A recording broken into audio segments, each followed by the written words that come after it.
তো আমরা মনে হয় দেখতে পাচ্ছি যে একটা বাচ্চা আসতেছে, তার মুখে মানে প্রাইভেট থেকে আসতেছে কিছু একটু মানে কথা জিগাবো আর কি।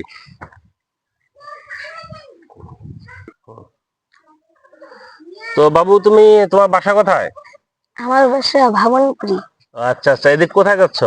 আমি এদিকে আমার প্রাইভেটে তো যাচ্ছি। এখন তুমি প্রাইভেটে যাবা? তো আসলে তুমি কোন ক্লাসে পড়তেছো একটু? আমি এদিক ক্যামেরা দিয়ে বলো, কোন দিকে কোন পড়তেছো? আমি ক্লাস 5-এ পড়তেছি। মাশাআল্লাহ মাশাআল্লাহ, 5-এ পড়তেছো। তোমার আব্বু আম্মু আছে? হ্যাঁ। যাক মাশাআল্লাহ, ভালো।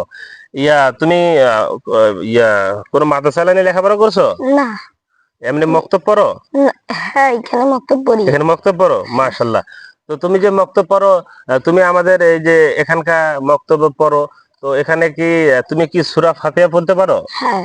তো আসলে তুমি একটু সুন্দরভাবে সূরা ফাতিহা একটু সুন্দরভাবে বলো তো, একটু আমাদের দর্শকের সামনে আর কি। হ্যাঁ। আউযু বিল্লাহি মিনাশ শাইতানির রাজিম। বিসমিল্লাহির রহমানির রহিম। আলহামদুলিল্লাহি রাব্বিল আলামিন। আর রহমানির রহিম। মালিকি ইয়াউমিদ্দিন। ইয়াকা না'বুদু ওয়া ইয়াকা নাস্তাঈন।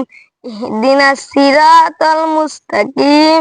সিরাতাল্লাযীনা আন'আমতা আলাইহিম গায়রিল মাগদুবি আলাইহিম ওয়ালাদ-দাল্লিন। আমিন। মাশাআল্লাহ।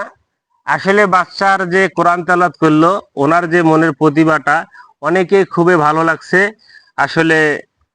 তোমার আব্বু কি কোনো কোনো আলেম এরকম নাকি? হ্যাঁ। ও আচ্ছা, মাশাআল্লাহ, একজন আলেমের সন্তান।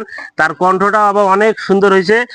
আপনারা অবশ্যই বাচ্চাটার জন্য দোয়া করবেন, বাচ্চাটা যেন সামনে আরো ইসলামিক ভালো কিছু শিখতে পারে, তাকে যেন দ্বীনের রাস্তা হিসেবে কবুল করে। এরকম আমি আরো এরকম নতুন নতুন যদি কোনো বাচ্চার ভিতরে কোনো প্রতিভা থাকে আপনাদের সামনে তুলে ধরবো।